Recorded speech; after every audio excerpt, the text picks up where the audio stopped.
WXVW2. It is going down on a beautiful Saturday morning. This is your boy, Raashaan Myers, 96.1 FM, 1450 AM, Big X Sports Radio on a very iffy Saturday morning, August 1st, 2026. We made it, people. August, the month that is the beginning of football season. Absolutely excited to be here. Absolutely excited to be in here with you. Welcome to all those listening terrestrially on your radio airwaves this morning. Welcome to everybody listening on YouTube, listening on Facebook, listening on Twitter.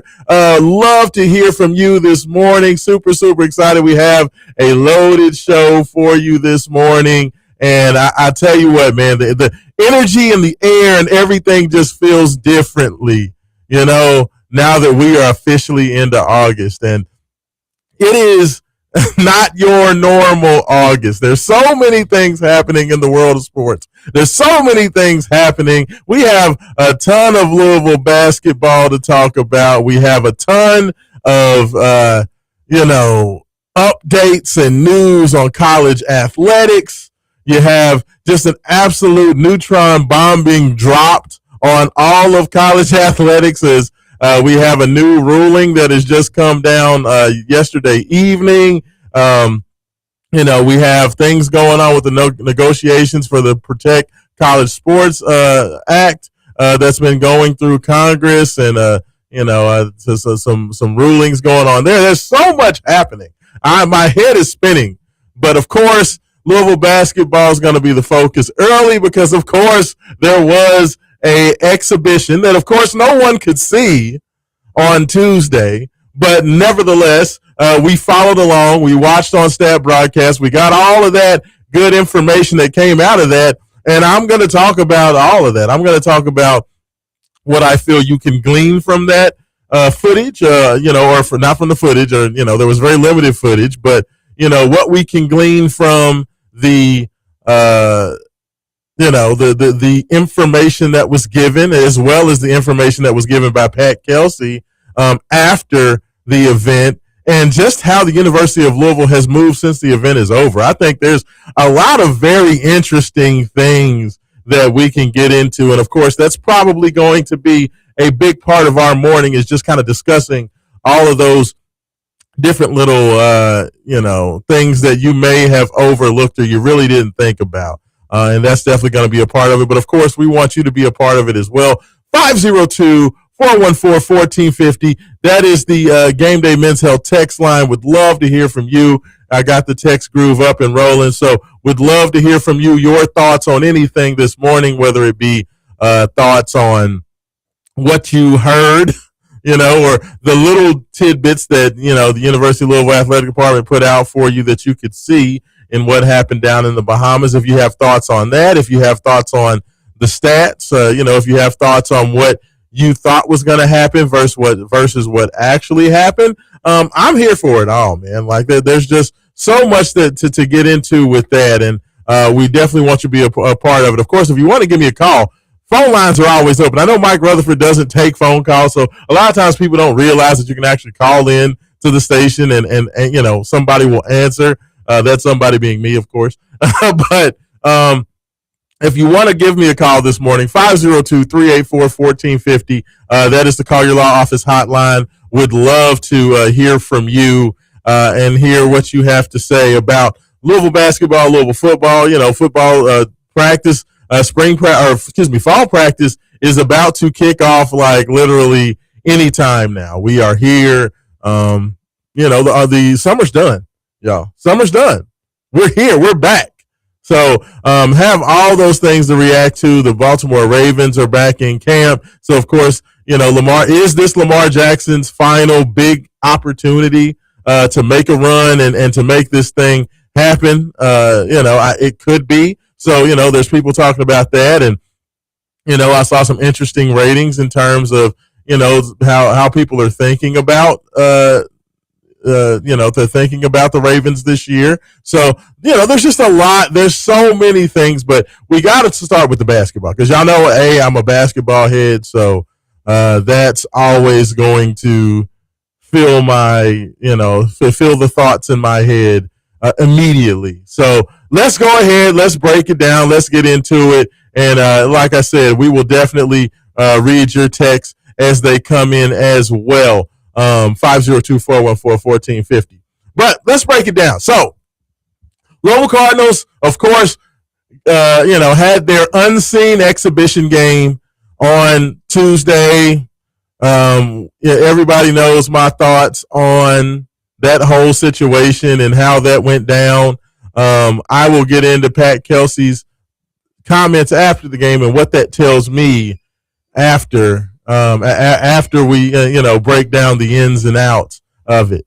But we will get into that part of it. But just in regards to the game itself, of course, going out there against the Bahamas raw talent, I don't know how much raw talent there is in the Bahamas. There is some talent in the Bahamas. They maybe would have been better off calling them the Bahamas some talent rather than the Bahamas raw talent, because there were a couple guys out there that could hoop. There's basketball players everywhere, y'all, but I don't know if it necessarily rises to the level of raw talent. That might be a bit much. But we do have joining us in studio the architect himself. Y'all know he's always in the that's what I call him on the commercial. The architect himself, Mr. Harrington, join us with his the district T-shirt on this morning. So let me ask you something, Haven. First of all, good morning. Morning, sir. So are you now a Washington Wizards fan? Is it because AJ Dabansa is now a Washington Wizard? Are you supporting the Wizards? Is that what's happening here? No. Okay. So who got you a T-shirt? Did somebody just buy that for you? Because I would not have expected you to go into a store and buy a Wizards, any Wizards gear. Why not? This is just a DC T-shirt, our nation's capital. That is not a DC T-shirt. That is literally the moniker of the Wizards. So now you're a Wizards fan. Okay, first of all, congratulations. The Wizards will always be the Bullets, thanks to Mark Bacon. No, you're a Wizards fan now. Thanks to Mark Bacon, they will forever be and always be the Bullets. That's fair. That's definitely who they are. Especially when you have guys like Javaris Crittenton and Gilbert Arenas around to remind you. That's right. The Washington Bullets. Wow. A name that never should have gone away. I mean, they thought they were doing the politically correct thing while they still had the Washington Redskins right across the street for however long before they finally relented. But, I digress. So, I was listening to you talk about the greatness that was the Bahamian, was it raw talent? The raw talent. And they were raw. Like, they were raw. They were guys who weren't, I'm not going to say they didn't have talent, but they're like the name says, they're raw talent. They should have been Bahamas some talent.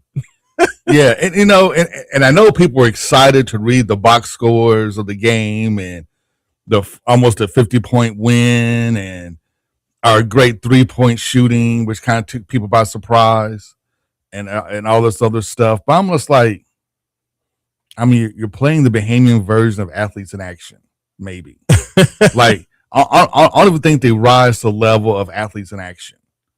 So, like, how much can you really glean from playing like a JV squad? Well, and you know what, Haven Harrington? I am so glad you asked that, because that is exactly where, this conversation was going to go. Like, and that's what I want to talk about, because people talk about, just the pure numbers, and, for the most part, these guys were, of course, well overrated. There was a couple of good players. The young man, Dominique Bridgewater, for the Bahamas team, he's a pretty good player. He's a top level player in the French league over in EuroLeague. Really good player. He led that team in scoring. So he's a capable player. 26 years old. I think he was averaging about 17 points per game over there in EuroLeague. So, good player there. And they apparently had this young man, Colby, who is a class of 2029, 5-star prospect or something. So they had, had a couple of, actually talented players on that team. Now, the rest of the guys, I don't really, have any idea, but it was pretty much what you would expect, right? Like a Louisville versus Bahamas team, where Louisville, It's a much more talented team, much deeper team. But you at least had enough guys that would at least give the Cards a bit of a workout for, a half of a half. And I think that's basically what they got. The first 10 minutes of the first half and, maybe the first, 5 to 8 minutes of the second half. The Bahamian team at least made them have to work. And I think that's what you want. Worth all the secrecy?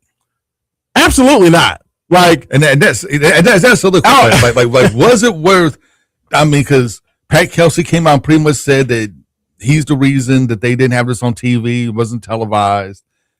They were just working the gym. They kept everything under wraps. Yes. So you couldn't see how they were working the high-low, whatever they were doing. And you got just bits and pictures of the team and, little video here and there, warm-ups. They both almost wearing the same color jerseys, so it's almost kind of hard to tell the team apart between who was who. Yeah. And,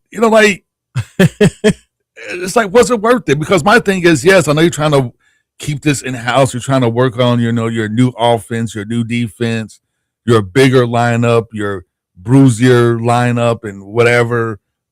But, in the first couple of games anyway, every coach is going to see what you have. And within 6 or 7 games, folks are going to kind of know who you are and who you're not. Yeah. So it's like what does it really matter? Yes. Well, I want to get into. I definitely want to get into. And you're that scrimmaging point. a bunch of bums. It's like how much can you really glean? All right. You know what? And let's go ahead and jump into that. I'll get into the player centric aspect of it after that. Yeah. But since you brought it up, and that's what everybody. But it's wants true. to focus on. But it's true. It's like how much can you really learn about your team? How much can another coach and everybody else really learn about your team when you're playing guys that may come in third in the dirt bowl? Yeah. You know what I'm saying? It's just like how much can you really glean from your team? How much are you really, really going to learn? How much, information can you give to other coaches that use against you that they won't be able to figure out within the first 5 or 6 games of the season? Yeah, it's like all your film is out there. Because it's basketball. At the end of the day, it's 5-on-5. There's not that much nuance to basketball to where you're going to be able to just come out and it's going to take any team more than a game or two to figure out who the key players are, what your rotation is, and what you're looking to do. I mean, it's basketball. And honestly, like when you look at it, it's not just that, but when you look at I understand what you're trying to do with the secrecy, man. On the surface, I get it, but at the end, it just makes no sense because every team, every school, because of NIL, because of the portal, every school is turning over 80% of the roster anyway. So every year you're going against a brand new teams. Yeah. So every team is almost starting over from scratch. I mean, most Power 5 teams, especially the Power 5 elite teams, they only bring back 1 or 2 dudes. So hold on. So I'm gonna play this. This was Pat Kelsey's comments after the game on Tuesday. This was his response to Brooks Holton, and Jody Demling, who were the only 2 media members that were down there. But here's what he had to say after that, Haven Harrington. Then we can kind of go from there. One of her idols and mentors was the great Kenny Klein. It was really cool that we had a moment of silence for Kenny earlier, but she keeps me abreast of she's got her finger on the pulse of a nation, of Louisville Nation, of Cardinal Nation, and I'm well aware that people are upset that we didn't stream it. All I can do is probably on the back end after we made that decision, apologize. Probably looking back, seeing how passionate everybody is about it, probably should have done it. But everything this summer was just about doors closed, blinders on, let's grow as a team, let's get better.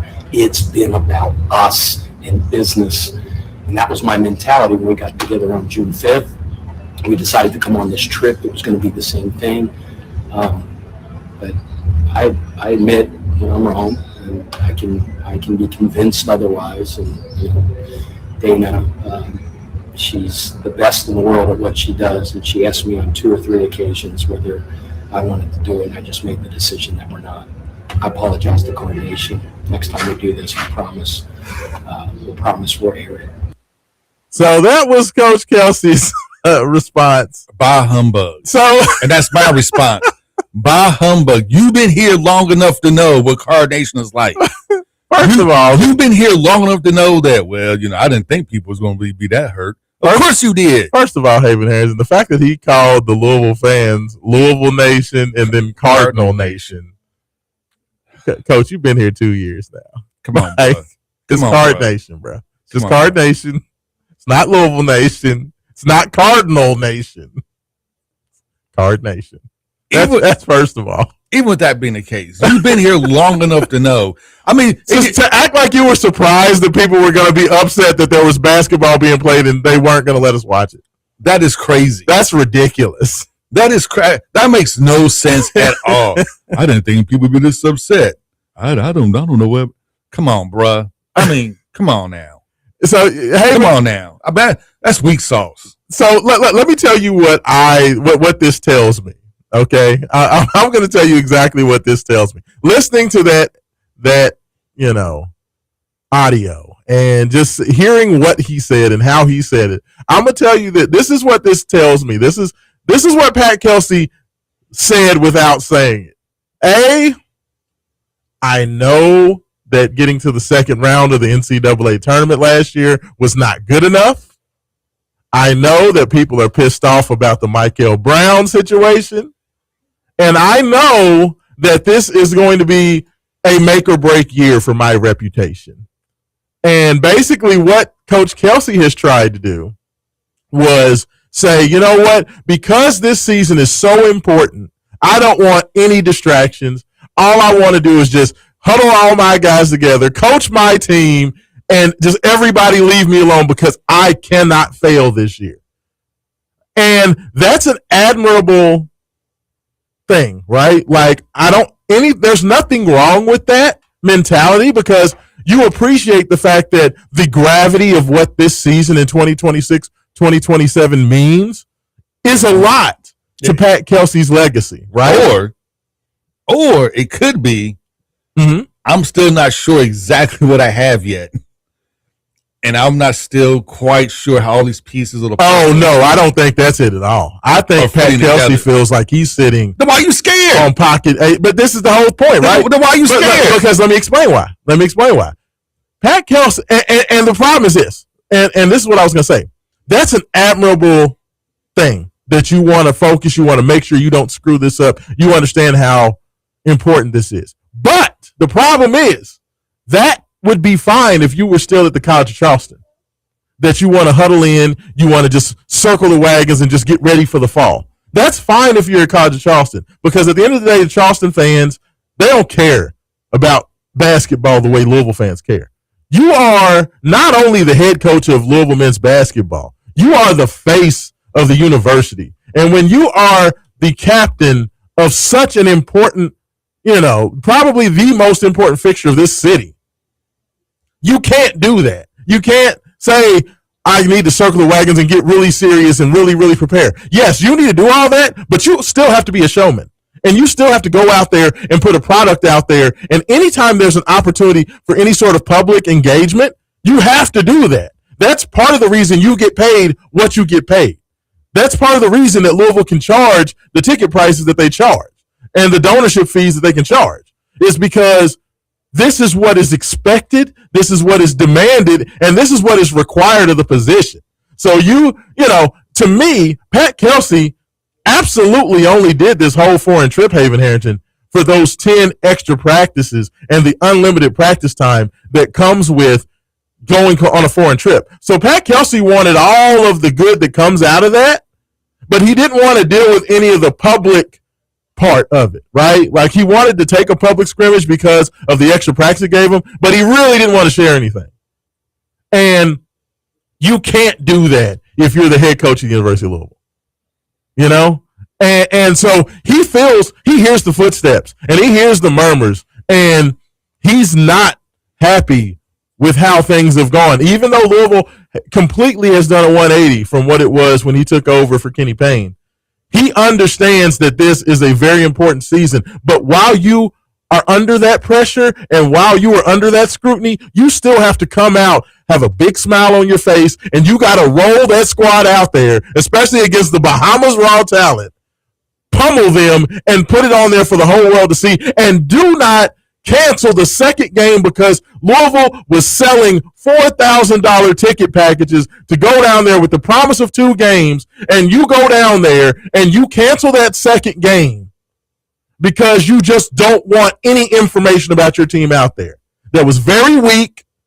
That was just a terrible misstep, and it's ridiculous. It's crazy. But I understand. It's crazy. It's ridiculous. Scared money don't make money. Yeah. Scared money don't make money. And this is just weak sauce. I mean, it is. This is just straight weak sauce, and it makes your job, in the end, it makes your job harder. And that's going to be the issue, because people are going to like, man, if he's hiding everybody, I mean, you got that Lamborghini in the garage. Yeah. What's the point of keeping it in the garage? You got to pull that joker out every chance you get and ride it around town. I mean, with the top down. I mean, but it's like, he's winning by 50, but he canceled a second game. Like what does that mean? That just caused all sorts of doubts and people in and then the whole point, Haven, that they said the reason that they canceled the second game is because of they didn't have enough available players because they have a couple of guys out with injury. Dude, the shoulder surgery that Carter Knox, the knee surgery for Carter Knox and shoulder surgery for Obenekisi happened in like February. You already knew these guys were out. I mean, well before the game. It's the Bahamian team. Like, what are you afraid of? Like, how much competition can he put up anyway? Yeah. I mean, how much competition they will put? I mean, even we went down there with just 7 dudes. I mean, you have Arkansas playing 4 games down there this weekend. No, and my thing is, if you're really trying to get your team ready, yeah, wouldn't playing more games, not against yourself, be really what you want? Absolutely. And especially if you have, I mean, like even if it only took like 7 dudes, you spent all that money to fly down to the Bahamas, yeah, for 1 game, yeah. That is a tremendous amount of money you spent for 1 game. For the athletic department, it's already stretched thin anyway. That makes no financial sense. You only get the most bang for your buck. Like, why not play 2 or 3 games while you're down there? Yeah, I agree with you. I mean, so first of all, the fact that the reasoning for why they canceled the second game was BS. Yes, we know those guys were hurt. You knew those guys were hurt when you announced the 2-game event, and you asked fans for $4,000 to go down there and watch it. So you knew all this beforehand. So canceling it, that's bullcrap. And secondly, the fact that U of L said, well, we were going to broadcast the game, but financially just didn't make any sense. That was bullcrap as well, because Flow Sports, which was the group that's televising all the other schools' events, they were willing to do everything in terms of broadcasting the games for free. But the problem was they said that the Louisville people weren't going to get any kickbacks off of it. So because Louisville wasn't going to get any kickbacks from Flow Sports, they just decided they weren't going to do it. But all that, once again, was just an excuse for the fact that Pat Kelsey does not want anybody to see his team. And like you said, Haven Harrington, the silliest thing about that is after about 3 games, you're going to have all the data and information about Louisville basketball. Which anyway, that's out there. And it won't matter. So what was the point of that? In a 40-game season, at most, Louisville's going to play 40 games to see if they make it all the way to the title game. So in a 40-game season, what difference does those first 3 games make? None. And the other thing is, it's like your fan base needs to learn who the team is. Yes. And with all new players, except for 2, nobody knows what these guys, unless you're like a super basketball nerd, you really don't know what these guys look like. Yeah. You know what I'm saying? You barely know their names. It's going to take you at least about 4 or 5 games to kind of realize who's who. I mean, Louisville fans want that. They want it. They want it. It just makes this just seems like a big, colossal misstep. And And honestly, I think this just puts more pressure on Pat Kelsey because if you're hiding it because you have such a great team and you feel that you need to hide them away until that very first game of the season, then you better win. That's better win because it'd be different. Like if we could watch the games, break it down. It's like, you know what, we thought we had a big inside presence, but these guys maybe not the talent that we thought they were. He may have to grow into his talent. You can kind of you can start making those comparisons. So when the season happens, and you can see, you know what, we did see that, but we just didn't really pay attention to it. Okay, I see what's going on here. You don't have that anymore. Now it's like you better start, burning the barn from jump. Because people see that, you got the number one transfer portal class, you got the number one center. That I want to see him. Yeah, I want to see him. I better start seeing domination from game one, and we better not lose to quote unquote bigger teams or tougher teams.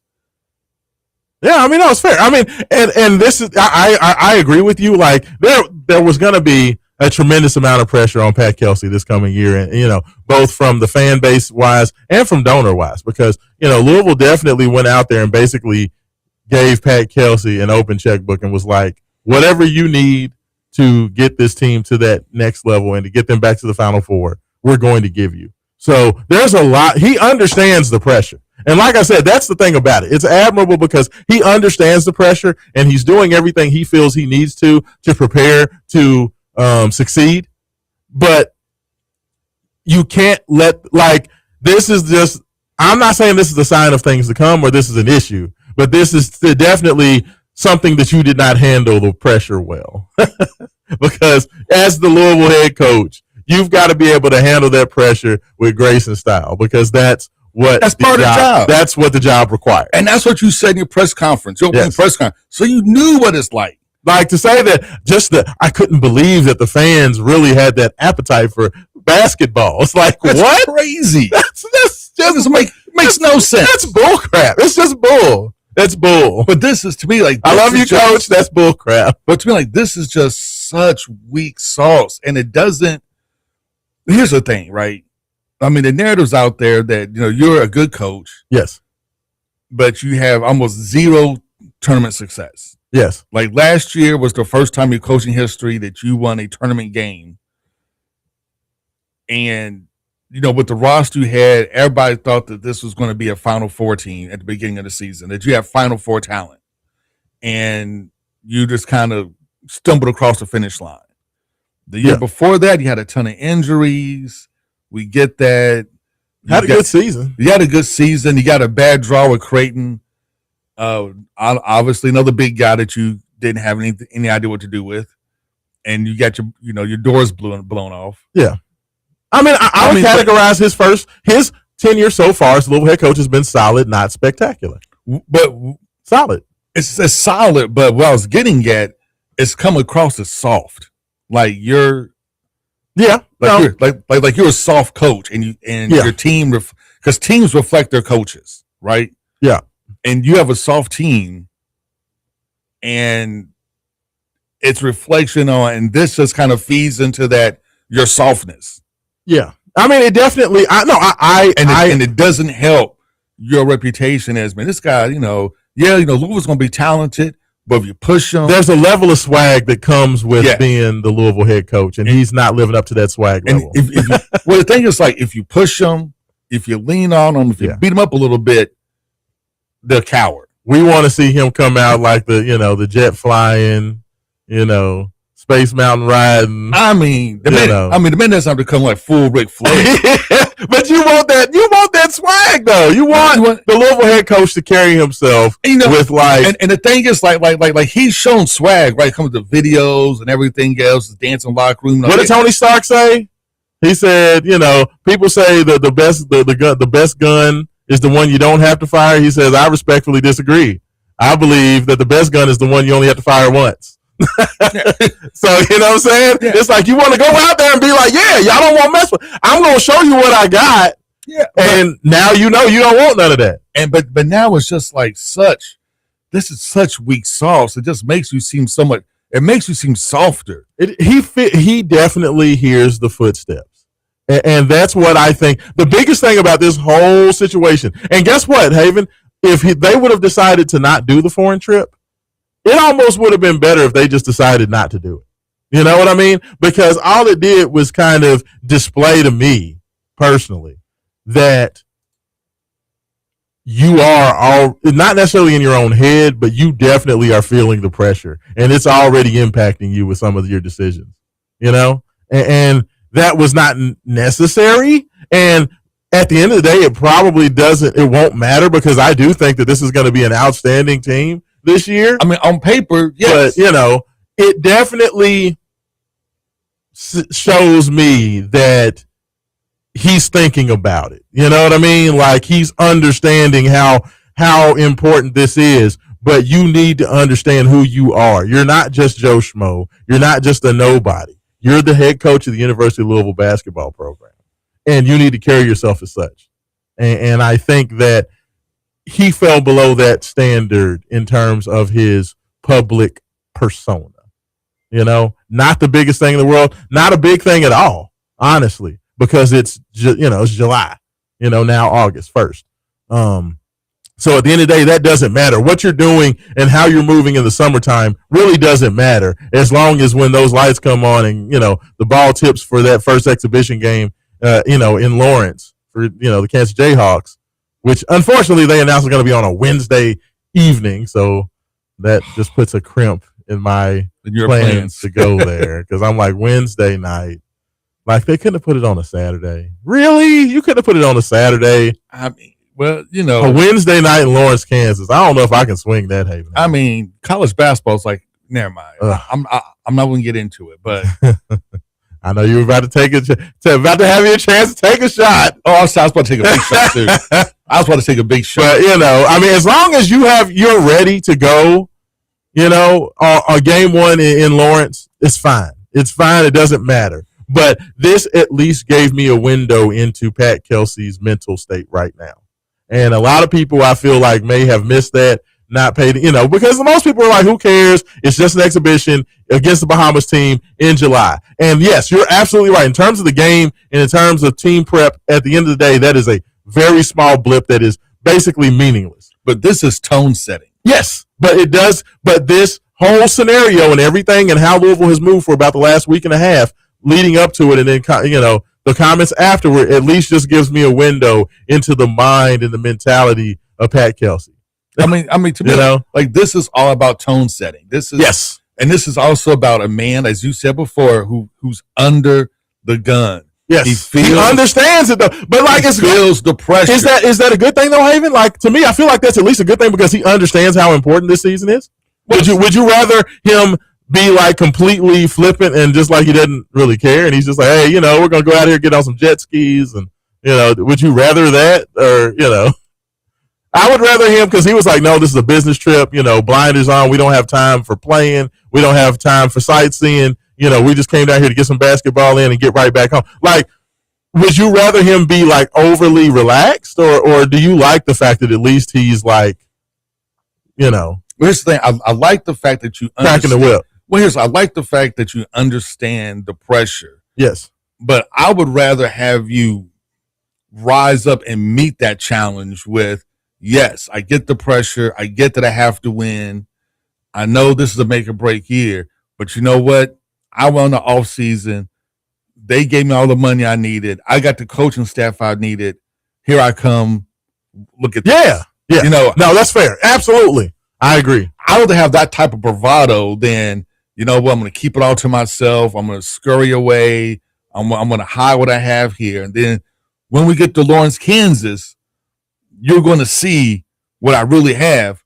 But then you still really won't see what you really have because it's just an exhibition game. So you never know exactly like what they're, you know what I'm saying? Like what they're doing. Because we've seen some exhibition games last year where it's like, oh my God, these guys look dominant. Yeah. And then it comes out that no, they were just like not playing like their full team, or they were just like they just wanted to focus on this aspect of their squad and not really, yeah, do everything. So even the exhibition game, you still don't know exactly what your team. Yeah, I mean, especially considering you had a potential starter in Carter Knox not playing, and you had your number one center, Obenekizi, still dealing, recovering from shoulder surgery. So, yeah. And with that, and even when they play, you may not, maybe one of those things like, you know what, I really want to focus on this, this aspect of our game. Like I want to focus on driving and doing this, getting buckets, being more physical. But the season starts. Yes, it may be like, okay, now we focused on that. Now we're going to go back to what we really want to do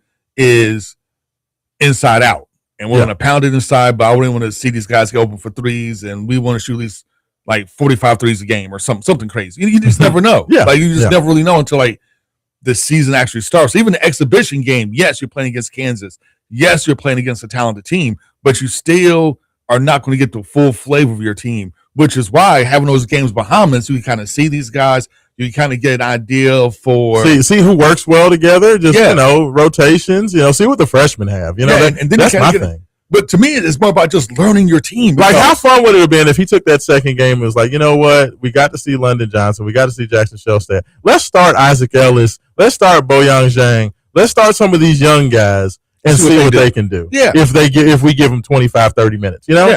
Why not have fun with it? But more importantly, your fan base learns your team. Yes. Because right now, let's be honest. Unless you're who's a basketball nerd. Of course. Honestly, like most guys have no idea what these guys even look like. Yeah. You know what I'm saying? Yeah. They don't know what they play like. Like we've heard Boyan Zane is like a great player. And everybody's like, man, Cardinal Nation, once you give him time to play and he kind of gets in the system, you're going to be surprised. Yeah, but being afraid against playing Bahamas raw talent back-to-back nights is kind of... It's weak. That's what it's super weak. It is. But I tell you what, we are definitely late for our first break. Let's go ahead. Let's hit the break, Haven Harrington. On the other side, you asked the question, what can you really take out of this? There are a couple of takeaways that I feel like give me some good feelings rolling into the fall as we get prepared. But you are listening to Wake Up 502, 96.1 FM, 1450 AM, and we'll be right back on the Big X.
And welcome back in 96.1 FM, 1450 AM. Big X Sports Radio. Raashaan Myers, Haven Harrington, taking care of you this morning, talking all things Louisville athletics as well as all the wonderful things going on in the world of sports.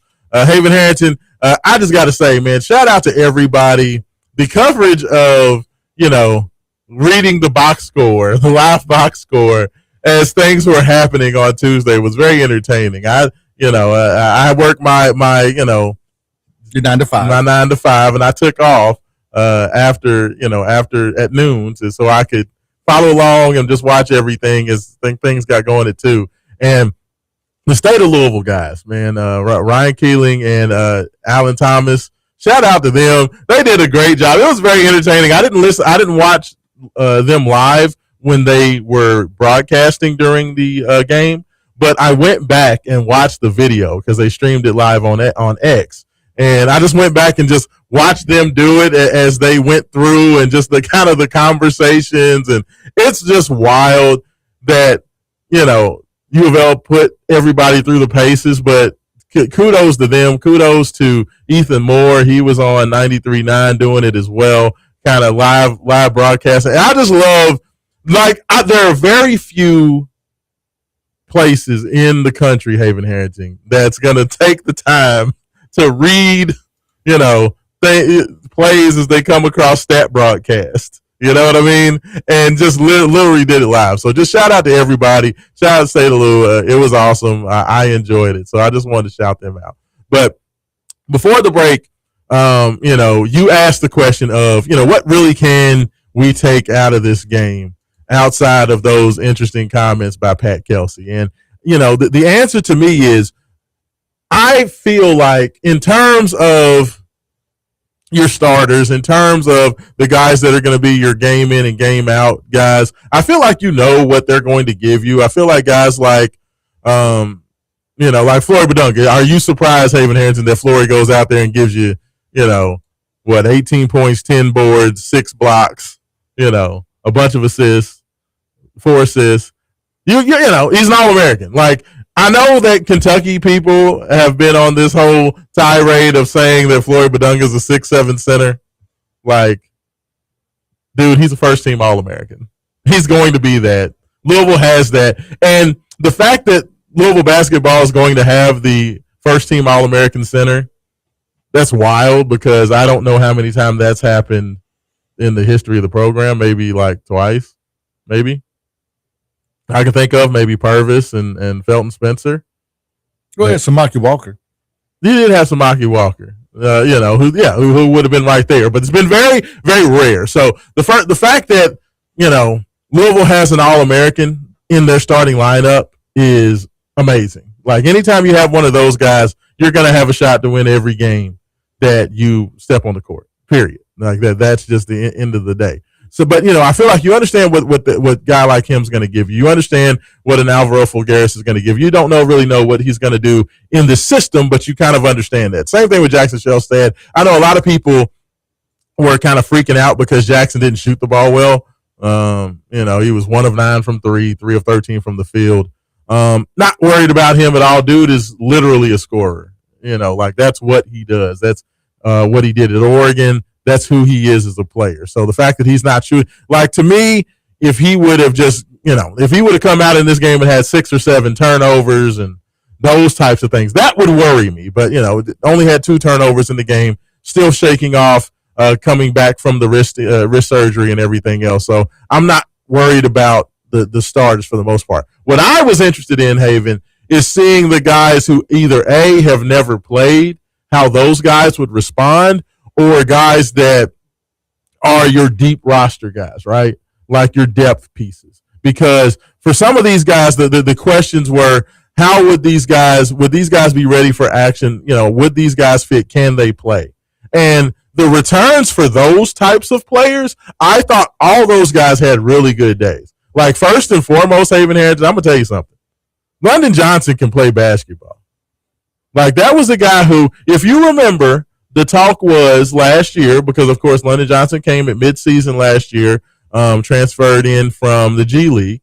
He was one of the first G League guys to announce he was going back to college. And you remember while London was here, there was conversations about him possibly joining the team and playing to help kind of back up the point guard spot because, you had Michael Brown who was dealing with injuries, and maybe London could come in and give Louisville some life. And ultimately that didn't happen. And it feels like after that happened, people really started to doubt whether London Johnson could play at this level, whether he was going to be an impact player. Is he going to be can he even play basketball? Because he decided he wasn't going to play for Louisville last year. And all of the conversations that I have heard coming up, leading up to the game in the Bahamas on this past Tuesday was that London Johnson had been playing really well and that he had been holding his own and he was playing as one of the best players on the court. And he was announced with the starters, in the game on Tuesday night, which I feel is a very positive. That's a positive sign that not only were the murmurs that he's playing well, but that's kind of confirmation that he's been playing well. But then he comes out in the game and played really well. 4-6 from the field, 2 of 3 from 3, 7 rebounds. That's solid. That's very solid. On the boards, being aggressive, getting to the free throw line, shot 6 free throws, second most free throw attempts on the game. Kind of lived up to that reputation. People said that, he's a guy who's very aggressive, getting to the basket, very physical guard. The biggest thing he needs to work on is 3-point shot. Well, he showed the ability to be a physical guard, getting to the free throw line 6 times, and he hit 2 of 3 from 3. So for me, that debut of London Johnson is basically confirmation that the guy has had a very strong offseason. So that's exciting. That's something to take away from that. Like London, to me, the guys that I really loved, London Johnson, I love what I saw from him. Another guy that I wanted to see what he could do and how he would, fit with a Coach Kelsey system was Gabe Dines, the 7'5" guy from USC. Did not play as much for Eric Musselman that he did when he was still at Youngstown State, where, he was 2-time defensive player, all defensive team and defensive player of the year his second season. Didn't play that much for USC, so just wondered what he was going to look like and what position he was going to play. I found it very interesting, first of all, Haven, that there was a lot of time where Gabe Dines played next to Flory Badunga, where basically they took Flory from the center spot, moved him over to the 4, and played Gabe at the 5, which to me signals, because people have fairly, and Haven, what have you said? The fact that Louisville has this reputation under Kelsey of being a little bit soft, right? And, especially on the inside and the interior, kind of not having a lot of toughness and physicality. Well, if you're willing to play Flory at the 4 for extended minutes, and I'd say that, there was at least, 15 to 18 minutes of the game where Gabe Dines and Flory Badunga played on the court at the same time. That tells me that this is going to be a fundamental change in what Louisville basketball looks like in 2026, 2027. So I feel like that is very positive because, people wondered, especially with Obina Ekezie, what is that going to look like? Is there going to be an opportunity where Ekezie and Flory are going to be on the floor together? And people said, well, the only way that's going to happen is if Louisville feels comfortable moving Flory to the 4. And because he's not a shooter, we understand Pat Kelsey likes shooters. Is that going to happen? To me, that's once again another thing I can take out of this game from Tuesday is that, yes, Flory Badunga is definitely going to play some 4 this year, which opens up the opportunity to have Ekezie and Badunga on the court together a lot, which is exciting. And not only did that confirm the fact that Louisville's going to look to get a lot bigger and play with some double big lineups, Gabe Dines, in the time he was out there, he was only out there for 14 minutes, had 9 rebounds, 3 block shots, a couple steals, was very, very active, and scored 6 points. So like he played really well, and that doesn't surprise me. Gabe is very efficient around the rim. He's, I think he shot over 70% from the field every year he's played college basketball. So that doesn't surprise me that he was, efficient around the rim. Just more so the fact that he got the 9 rebounds, which is a lot. Which is something that he's not necessarily had a reputation for. And I understand the level of competition has something to do with that, but I like for him to be efficient in those minutes. So I thought that Gabe had a very strong showing. I love the fact that Gabe and Flory played together. I think that's something you can take out of it. And the other guy that I feel like you can take a lot out of is Isaac Ellis. Isaac Ellis is a guy who's been getting a lot of compliments, and the staff has been very complimentary of him since he got here, talking about how tough he was, how physical he was, how he's unafraid. And I think he showed that in the game. Against the guard in Bridgewater, who's very, very talented. We talked about how good he is. Isaac, seemed to really come out, control the team. He was very aggressive defensively, which is was the question. Was we understand that Isaac, is the all-time leading scorer in OTE. His history, he's the all-time leading assist guy. Can he play defense? And, Isaac came out there, was very pesky on defense, had 5 steals in the game, seemed to control the tempo pretty well and play well. 3 assists, no turnovers. So, all of those numbers look really, really good. So, when you ask me, what can you get out of it? Does it at least make sense? I'm not looking at the starters. I want to look at the guys that are the depth pieces, the guys that are going to be, Isaac's probably going to be your 3rd point guard. Gabe's going to be your 3rd big man. But seeing what those guys could do, and at least seeing that the conversations and the talk in the offseason is at least displaying itself on the court. Does that make sense? It's always good to get your depth some run. Right? Yeah. It's always good to get your depth some run and to let those guys do what they do and to get experience, to get used to playing different combinations. It just would be nice to see it. Yeah. Yeah. Absolutely. It just would be nice to see how these guys, because, looking at a box score is one thing, but it would have been nice to see how they got to that box score. Yes. See how they work the ball around. Yeah. Were they working inside to out? I mean, a lot of times last year, Louisville was basically all perimeter, throw the ball around the perimeter, the whole possession, and then jack up a 3. Were they actually looking to get the ball to Flory every possession? You know what I mean? Were they working inside that? Were they throwing the ball down to Gabe Dines and working it around? You know what I mean? Those types of things would have been nice to see. And what kind of post moves when they got the ball, did they have? Yes. Or was it just they were just the guys were playing against were so overmatched it wouldn't matter? I could score on them. Yeah. You don't know.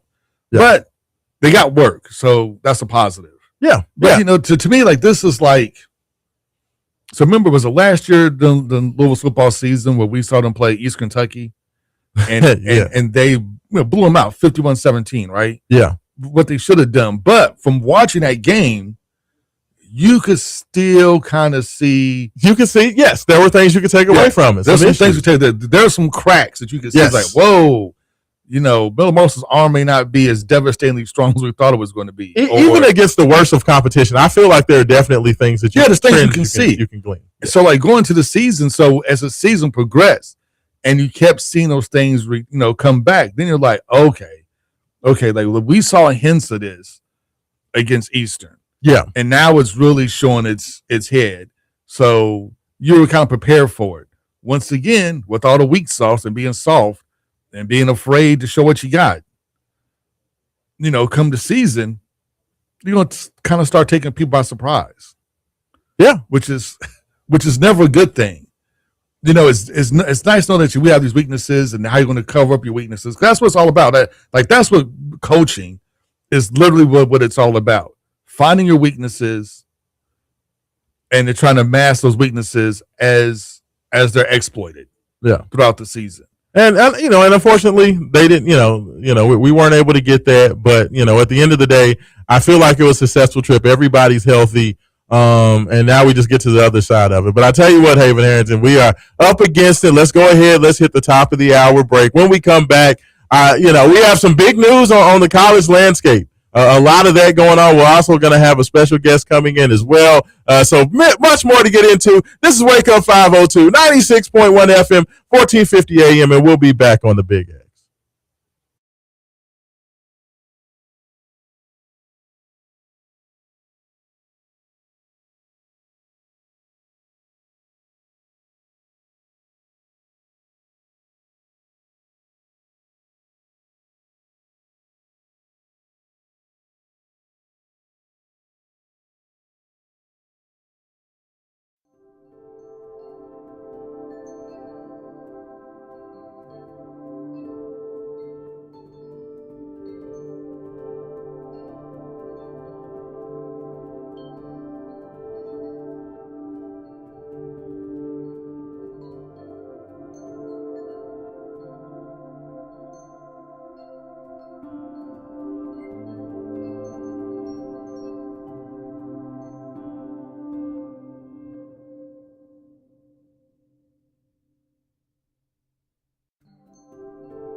502. Raashaan Myers, Haven Harrington, taking care of you this morning.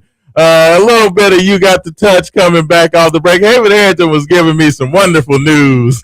Wonderful. In the break, so I got very, very excited to hear that. And of course, anybody a child of a certain age, of a certain era, knows exactly where that song's coming from. I mean, like, we can share the news. I mean, it's no big deal because September 17th, they're going to re-release Transformers the movie, the animated one from 1986. It's going to be re-released, and they teased on a trailer that there may be like an added scene or two. I love it. I love it. I'm excited. I mean, if anybody who's seen, like, I know, like, the younger generation likes Michael Bay's take on Transformers, but nothing beats the original 86, like, heavy metal influenced theme, like the high energy of, like, the original Transformers from 86. Absolutely. No, 1,000%. I mean, that was one of the defining moments of my childhood. It was both wonderful and horrifying all at the same time. Like the amount of carnage in the first in the first like 45 minutes of that movie is insane. First 10 minutes of the movie, like just watching all of your heroes die horrible deaths right in front of your face as a 8-year-old, 9-year-old child was something that I will never forget. But I am also very excited for that. Now, let me ask you, Haven, did you enjoy the Transformers 1 that came out a couple years ago? I did. My daughter and I watched that again just like a couple days ago. And this is her first time seeing Transformers 1. Oh, okay. And okay. She loved it. I thought it was a great movie. I thought it did a very good job of, it was a kid's movie, but I thought it did a very good job of explaining, like, the comic book origins of Prime and Megatron, how that whole thing kind of went down. Yeah. I thought it was really good. I thought it was really good. I thought it was really well done. Well, good. I thought it was excellent. I thought it was very well, I thought it was very, very well done. And it did, because, you told me actually a lot of the lore of, the origins of Megatron and Optimus, which I didn't know. We on our long road trips to Tallahassee or Clemson, we talk about all types of things. You all think that the radio show's good. Well, let me tell you something. The car rides are hilarious. Yes. So we get into all kinds of conversations, and you kind of told me the origins of where Prime and Optimus came from, and then to see Transformers 1 basically just put out there and lay out the story that you had told me, it was really awesome to see. So yeah, it was really cool. So I'm excited about that. So we had to pay a little homage to the OG, to the OGs, to the, like I said, the most wonderful, horrifying experience of my whole childhood. Like, just to think back, 86 was just a rough year, man. You had Transformers and you had the Challenger crash.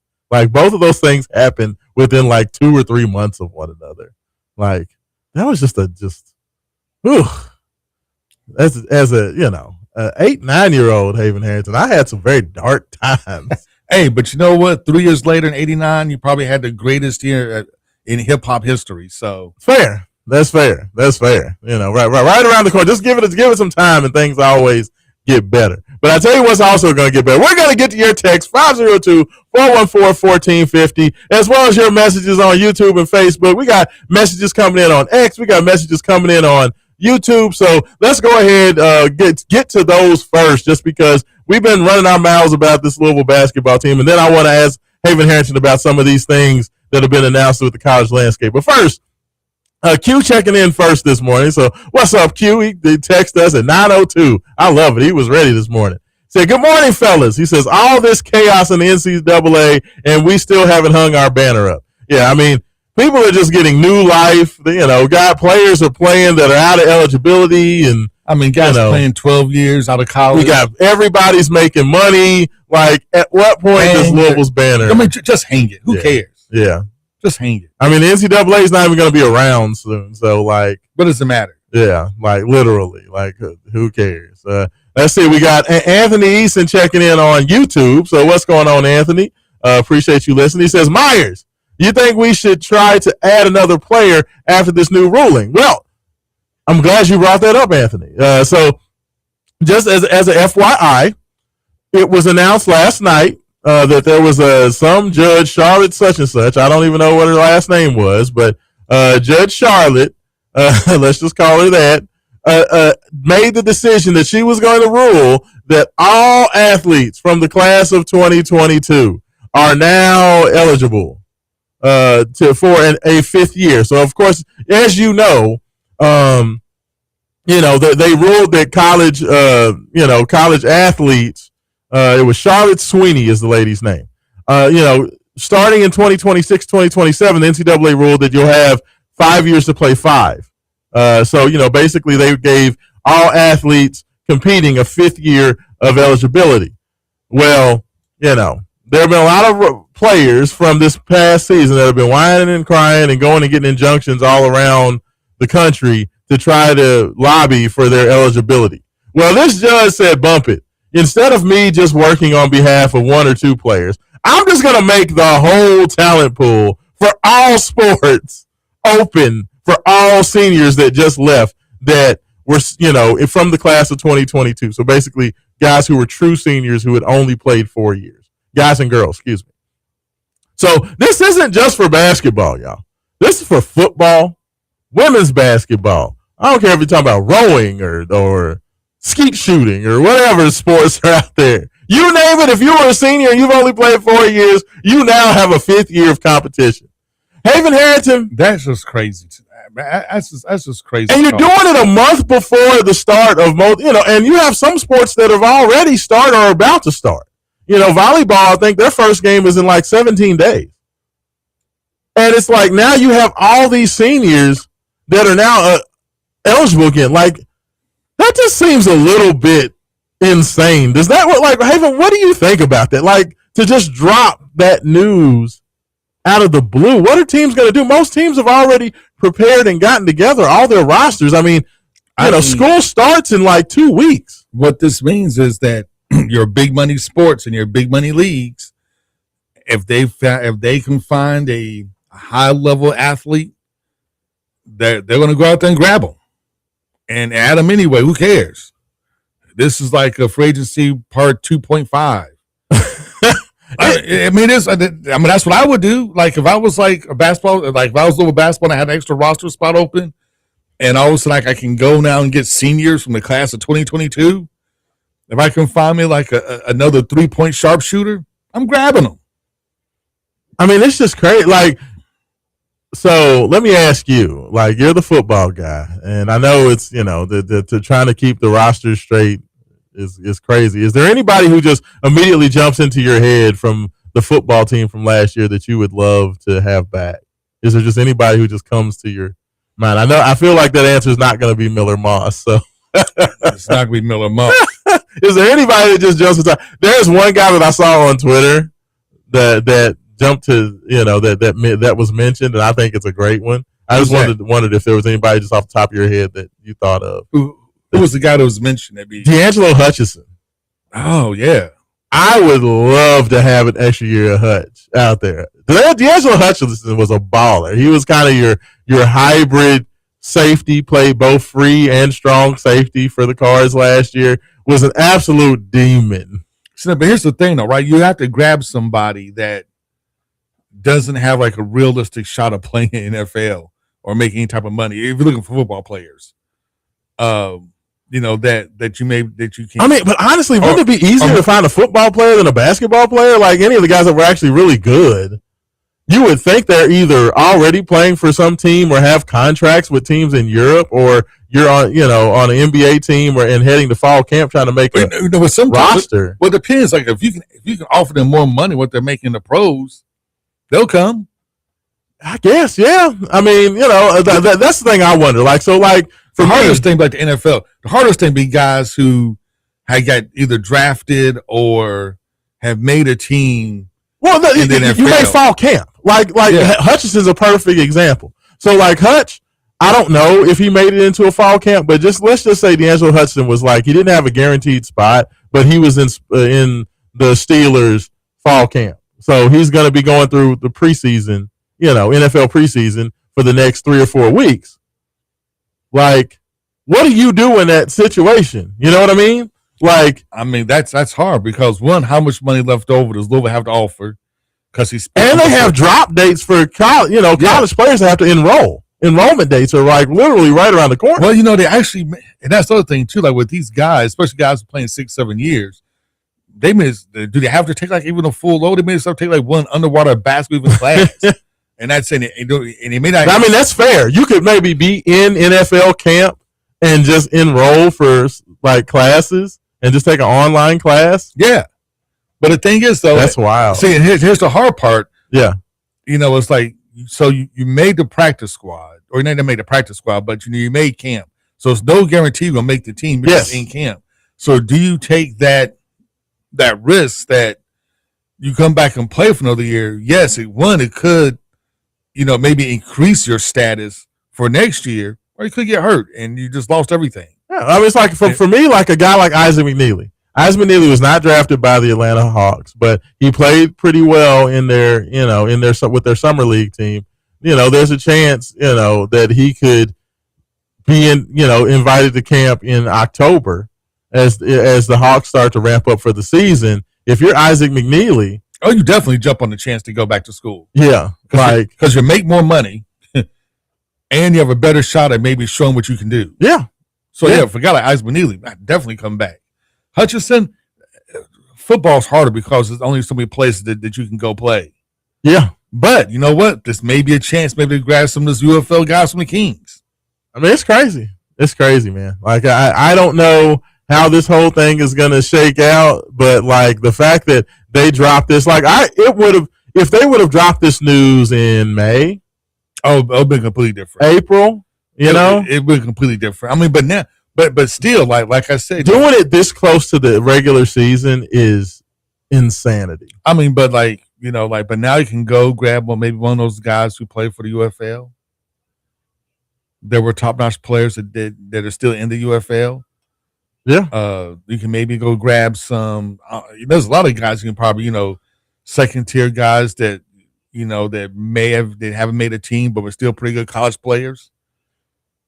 I mean that is going to be wide open. No, that's fair. I mean, and to me, I was interesting. I was looking at it. There was a guy, the best wager, who dropped just kind of an idea of some of the players that would be out there that were undrafted free agents in basketball. And when you look up and down this list, there's a lot of all conference, players, of course, that were seniors this past year that now all of a sudden could possibly be back, in the mix.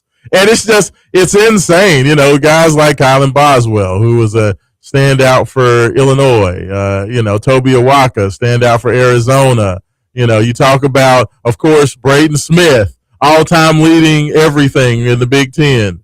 Could he come back and play another year? They're just talking about all these, and I don't like. It's just complete chaos for college athletics. It's complete chaos. I mean, college athletics is pros without guardrails. It's unbelievable. It's just pro sports without guardrails. My brain can't even comprehend all of this stuff, and even they can't get the guardrails together. That's the sad part. It's just the NCAA, because the NCAA was willfully ignorant and just decided to just not do anything, and just basically allow NIL to roll in with no rules, and to allow these eligibility situations to just roll in without making any sort of ruling.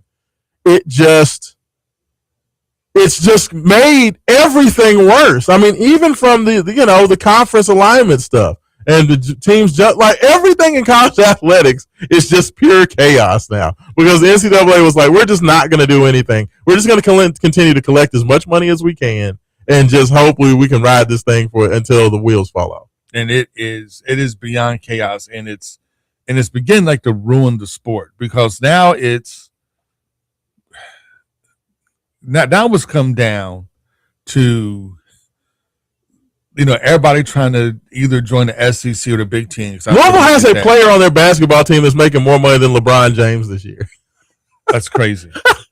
I mean, but you just look at it, and it's like, the whole conference alignment issue. It's like everybody's trying to join the SEC or the Big Ten. Yes. Because if you're not a member of the SEC or the Big Ten, once money comes back down again, you're probably going to be left out. Mm-hmm. And there's going to be the Big Two and everybody else. And it's like ruining the sport. What made college football and college basketball as well was like it was a very regional sport, right? Yes. And you had you had built-in rivals, and your rivals either were in-state or it's a next state over. Now you have conferences spanning from one coast to the other coast. You're losing, your rivalries, your non-Olympic sports financially no longer make sense because it doesn't make sense for the rowing team in Piscataway, New Jersey, at Rutgers to fly all the way across country to row against USC because the amount of money is just financially doesn't make sense for a non-revenue sport. And it's just killing college athletics. Well, I mean, and that's why, and this is very topical because, the Protect College Sports Act has been going through. We know that, we talked about it several weeks ago, how the University of Louisville was assisting in drawing up this legislation to try to save college athletics that would basically try to balance the field out because we've just continued to see this continued inequity where basically the SEC and the Big Ten, for those who can see me on X or YouTube, are way up here, and I'm holding my hand way, way up high, and everybody else is down here by the desk, okay? And we've seen this continued inequity, and of course University of Louisville brought out this impassioned penning this letter basically to Congress a while back saying that like college athletics is not going to continue to exist if this continues. So basically this Protects College Sports Act is, for the better terms, creating a salary cap, right, for college athletics. So the spending would be capped to where teams could only spend X number of dollars, and it would be a hard cap. It would be something where you would only be able to spend so much for your full athletic program. From the way I'm understanding it, from some of the reporting from Ross Dellinger, basically has said that, right now the spending right now for college universities is about $21 million over all sports programs. Basically, that cap would double to around 43 mil. But that would be a hard cap, and they basically have tried to include documentation and legislation where there would be penalties for teams trying to circumvent that, a la the Los Angeles Clippers and Kawhi Leonard's salary. But, trying to talk about rules against trying to circumvent the cap and all that stuff. Because basically they're negotiating this. Of course, every other league has already put their backing behind it. But, of course, the Big Ten and the SEC were the two holdouts because they hold all the power. So, of course, that's gonna, for them to be able to come to the table, they're still going to have to figure out a way to have as much of an advantage as they can.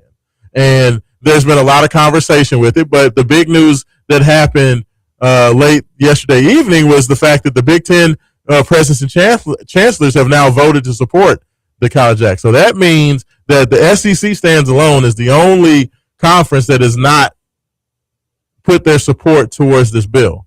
So, I would think, Haven, and you are much more abreast in the whole dealings with politics and all that stuff. To me, this feels like this puts a lot of pressure on the SEC to go along to get along. Well, here's the issue that SEC's having, and one of the reasons they're kind of reluctant to do this sort of thing, and that's because of the myth of the SEC, right?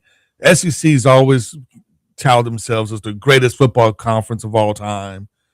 They have more champions, college football. The regular season means way more than anybody else. They're the best, greatest conference until the playoffs start, and things kind of even it up. And then you find out that the Big Ten and the ACC have more playoff wins than SEC teams. But I digress. Actually, the Big Ten has all the championships. Kind of crazy how things changed after Saban retired, huh? I mean, the Big Tens have all the championships, and SEC has zero since the playoffs started. Yeah. So it's that. Yeah. Well, once things evened up, everything changed. But SEC doesn't want to give away some of what they perceive advantages.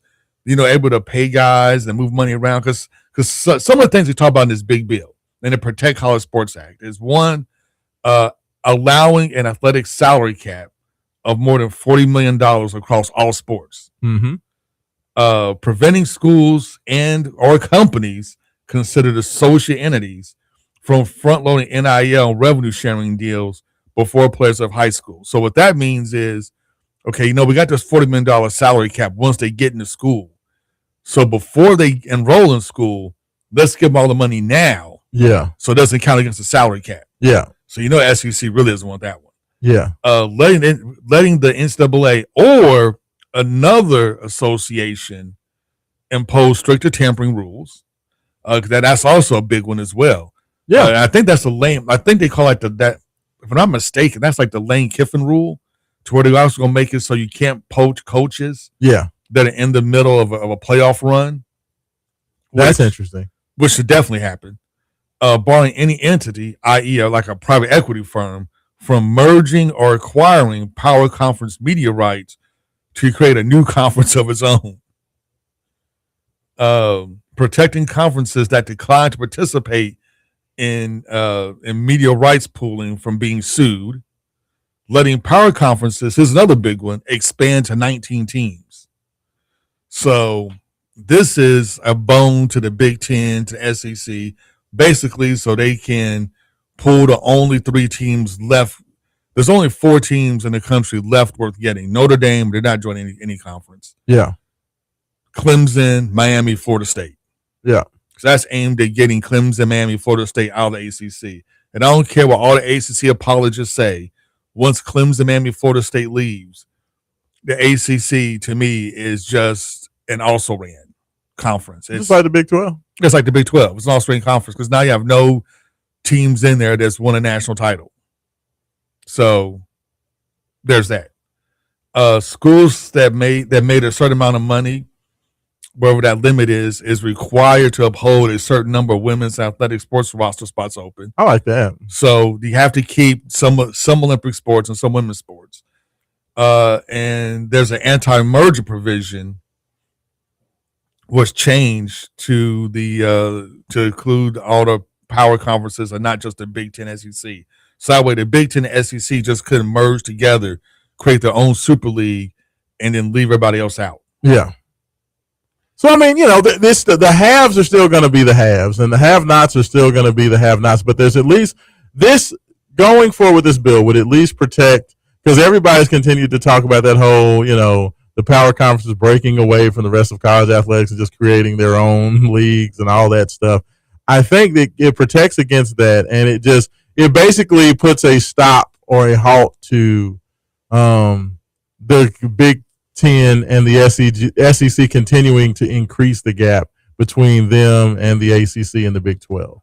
So I think that it's overall, I personally think it's a good thing. I think that it's necessary, it's needed.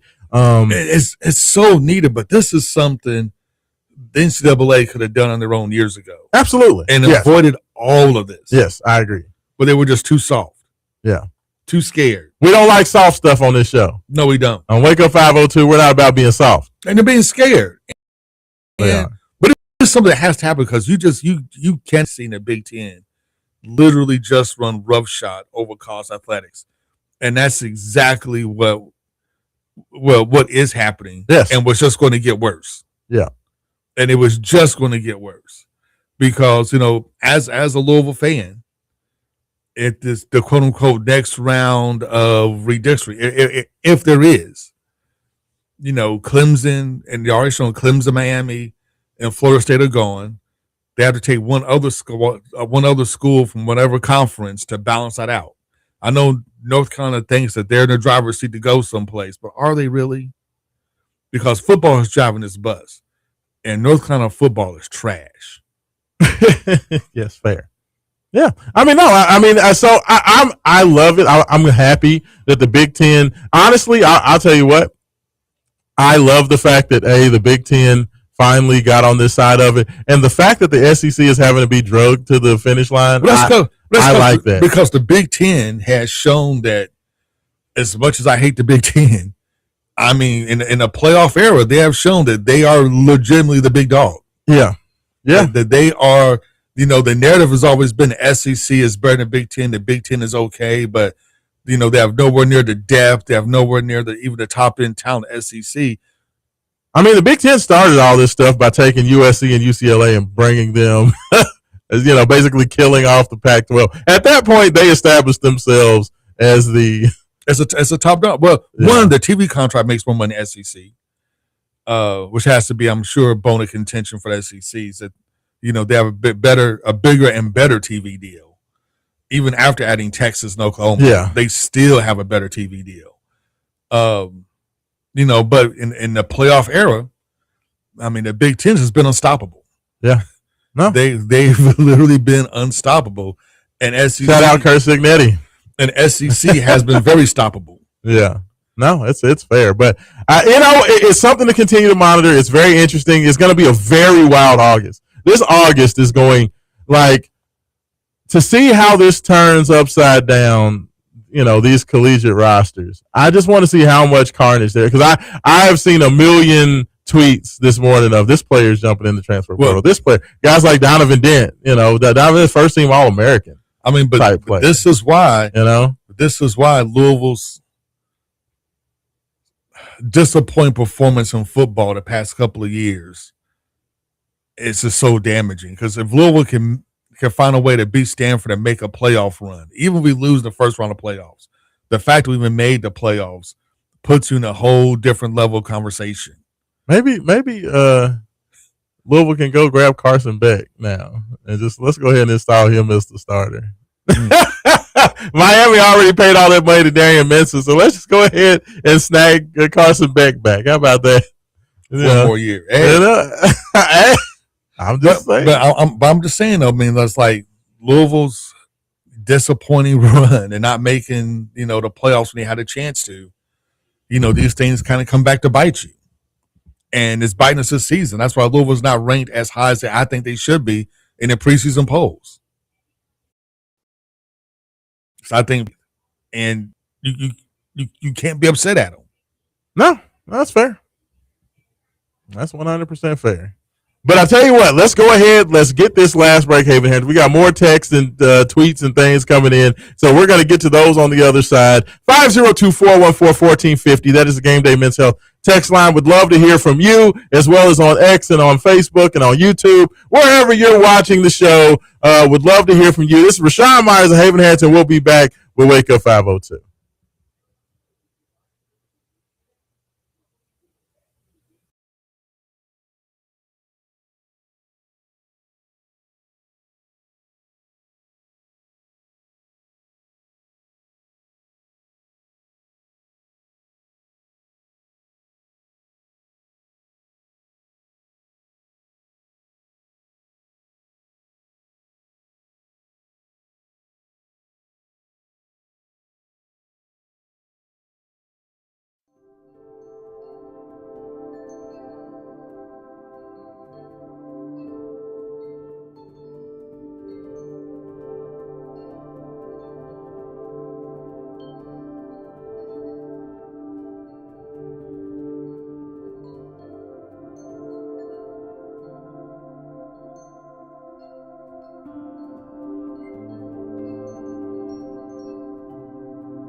back. Last segment of the show. Wake up 502, 96.1 FM, 1450 AM, Big X Sports Radio. And of course, you guys know that is to play homage to the latest edition of Spider-Man, just dropped in theaters Thursday evening.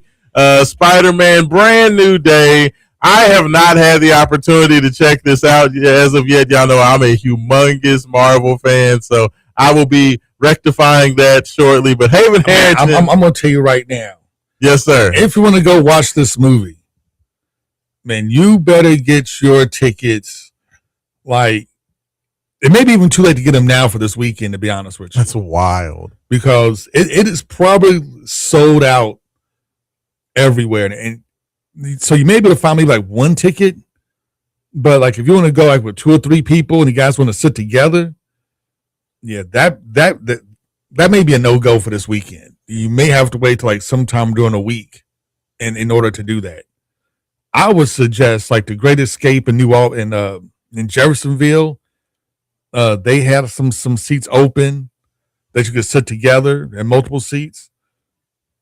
So you may want to try that, or you may want to go like early. They're like the early shows, like around 12, 11, 2, 3, 1, and catch it that way. Yeah. Because after 5 o'clock, no. I mean, it's not going to happen. So let me ask, Haven, you've already got the opportunity. You were one of the early birds to check it out. So without, spoiling anything, just of all the Spider-Man movie, we know we got the Sam Raimi original trio, then of course you have the 2 Amazing Spider-Man movies. With Garfield. With Andrew Garfield. And then you had, of course, these latest installments with Tom Holland. He's already got an original trio, and now this is his 4th movie. So now officially he has the most Spider-Man movies as an original Spider-Man. So what'd you think of it? It's really good. Like it's really good. Rotten Tomatoes gave it 96. Yeah, it's on Rotten Tomatoes. So the expert of this is my daughter because she's a Spider-Man aficionado. Okay, and this is her favorite of all the Tom Hollands. This is her favorite Spider-Man. Really? Yeah. Okay, even better than No Way Home. Yes. Wow, I love No Way Home. I just watched that the other day. I thought it was excellent. Yeah, it is excellent. But this has like this pays homage. Well, doesn't pay homage, but it picks up right where No Way Home left off. Okay. So, with Spider-Man, he's alone. He hasn't seen MJ or Ned at all. Like every other kid his age, he's paying attention on social media, but refused to contact him. He's, and you get that sense of he's just doing this by himself. Yeah. Like he's a Spider-Man by himself, and the loneliness he feels. And you know what I'm gonna say though? This is a good movie. He was very always for me. The Tom Holland Spider-Man always got on my nerves because he was way too happy. He was always way too happy-go-lucky. There was no Uncle Ben moment for him, and that always annoyed me. So with the way things went down in No Way Home and how that kind of turned his story to where it was kind of like delayed, not necessarily delayed gratitude, but just waited for his tragedy to strike. You know what I mean? Because every Spider-Man has his tragedy. Like that's part of the, that's the part of the story for Spider-Man. It's always the Uncle Ben, with great power comes great responsibility thing, So it was kind of delayed for that. So I was always very interested to see where the story turned from there because his kind of tragic arc started a lot later than all of the other editions of Spider-Man. Yeah. So I'm very excited. So I cannot wait to see it. So Now I'm also excited to see the conclusion of Miles Morales' story. Oh yeah, because to me, of all the Spider-Man movies, yes, that is, we count animation too because it's obviously animation. Yeah, Spider-Verse. Yes. To me, the Spider-Verse is like the gold. That's like the best. That's like the platinum standard. Yeah. Tom Holland's like gold standard, but that's like. I have enjoyed the Spider-Verse. That's Enter the Spider-Verse and Beyond the Spider-Verse and now Across the Spider-Verse. That's like platinum standard right there. And they've said that Miles Morales is going to make his debut in the MCU. So I'm excited. I'm kind of curious to see how they're going to do the Doom. You know, with Robert Downey Jr. playing Dr. Doom. I'm just kind of curious how they're going to retcon that, and I'm sure it's going to be something with they splintered the, the multiverse. Yes. And blah. I've always hated the multiverse concept. It just makes it just. I love the multiverse concept because with the multiverse concept, you can bring in Sam Raimi's Spider-Man, and you can bring in Andrew Garfield from another universe. I love that because it brings all those old movies back and those old actors back. Well, see, that's true. And that you can do. What I don't like about it is it leaves you with like alternate Earth history. So which alternate Earth are you on, and which heroes come from which alternate Earth? And it just brings a level of confusion. It does. And complexity that really doesn't need to be there, or that it's really hard to surmise in a 2.5 hour, probably Doomsday, a 3 hour movie. Yeah, I mean, that's fair, but it also allows you to bring back old characters, which of course we know in comic books, like nobody ever stays dead. Like they always say, no one ever stays dead except for Uncle Ben. That is the rule of comic books. Uncle Ben never comes back, everybody else does. So, that's the thing with comic books, and it's like that's one of the things that people want to get upset because they're like, "Oh, you wasted Iron Man's death. Oh, you wasted Captain America's happy ending." It's like, understand this: in comic books, nothing's forever. Nothing's forever. Nothing's ever final. So, like, you just got to get over it. Like, speaking of which, have you seen Supergirl? I have not watched Supergirl yet. Okay, no. Well, have you seen that? I have not. Not. I was kind of curious as to what your take was. Well, it just got. I have not taken the opportunity. I was lukewarm on Superman, so I have not been in a rush to see Supergirl. But I will definitely go check that out for sure. As well as He-Man, which dropped. Masters of the Universe dropped on Prime, so I want to check that out as well. I did see Masters of the Universe on Prime. Okay. You know what? It was pretty good. It was actually better than I thought it was going to be. Okay. Because He-Man hasn't really translated to movies like too well. It's terrible. Yeah. You can go ahead and say it was terrible. I mean, Dolph Lundgren and big hair. That was the Dolph Lundgren one was that was bad. The whole musical note playing thing. Yeah, no. Yeah, that was terrible. But 502-414-1450. That is the Game Day Men's Health text line. Definitely want to address the rest of you guys' text before we get out of here for the day. Texter says, yes, I totally agree with this one. Calipari is playing 4 games with 3 guys out and a nine man in the rotation.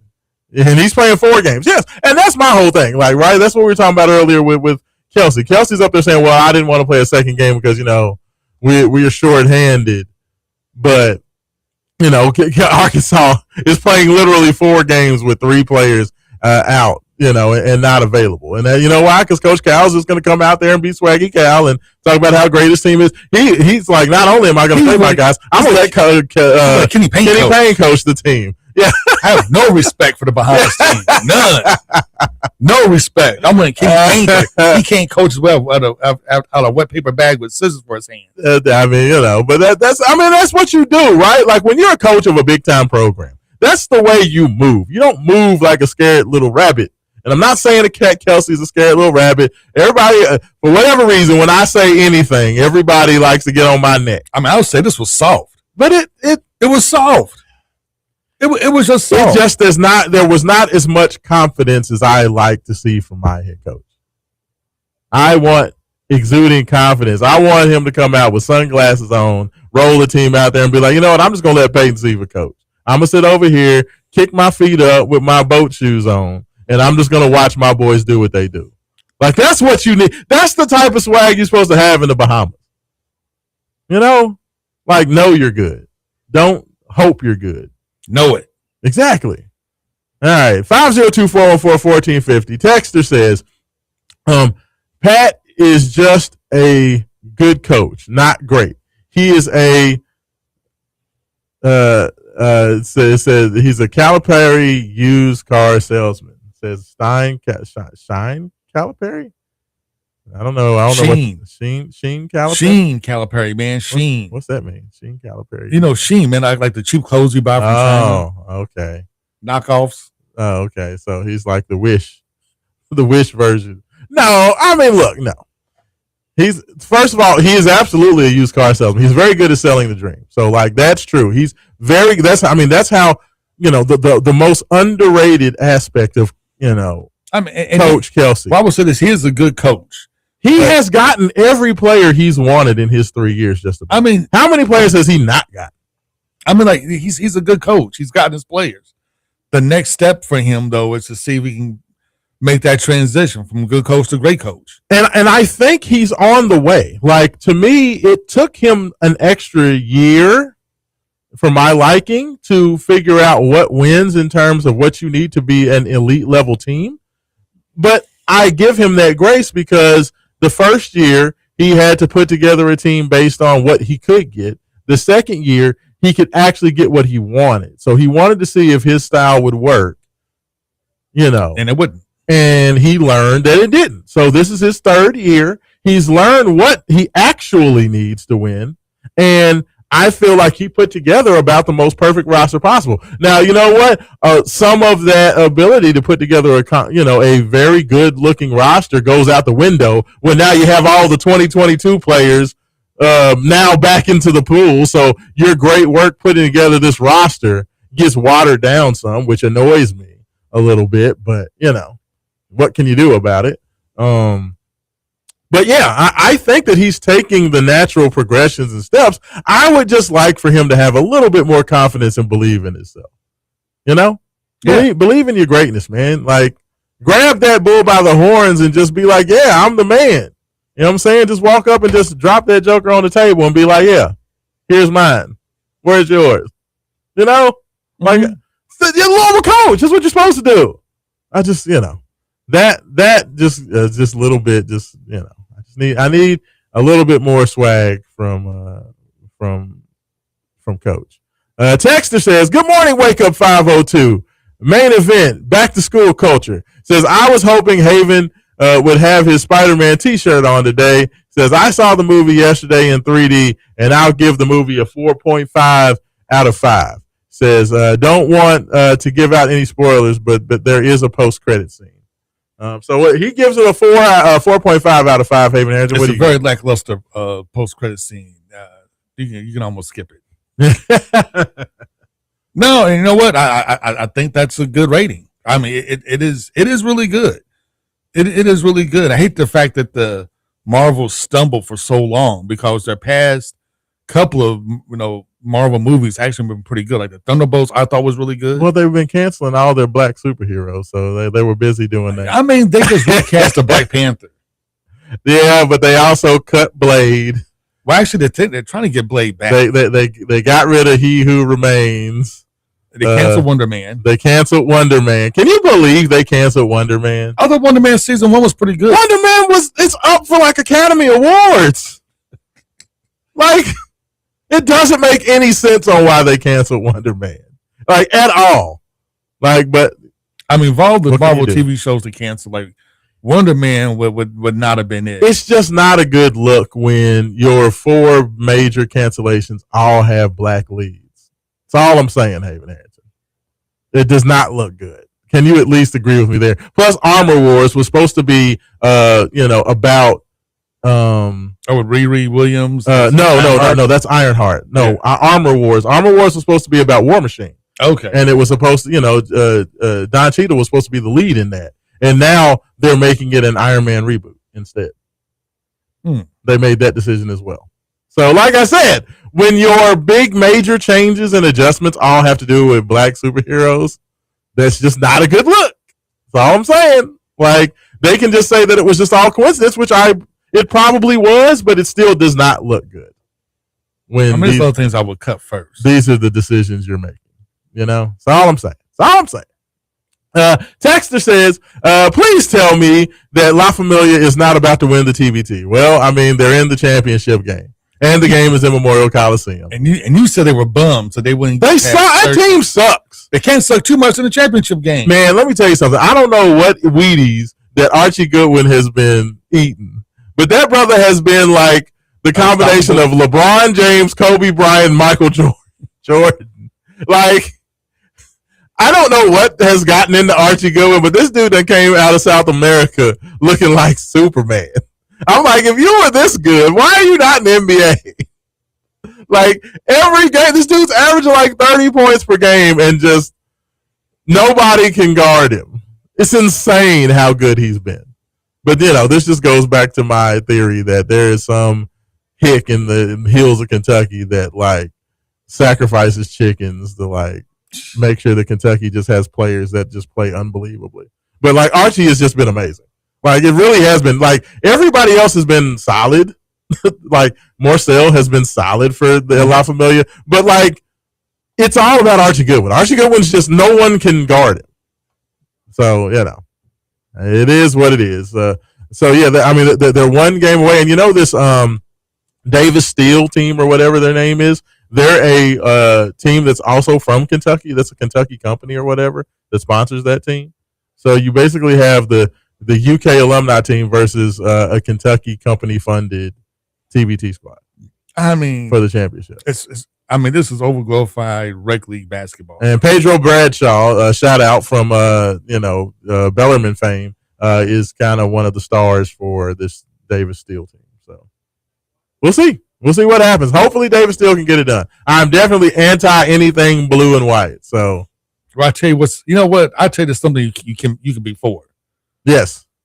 And that's Bourbon Barbecue Mayhem, August 28th and 29th. Absolutely.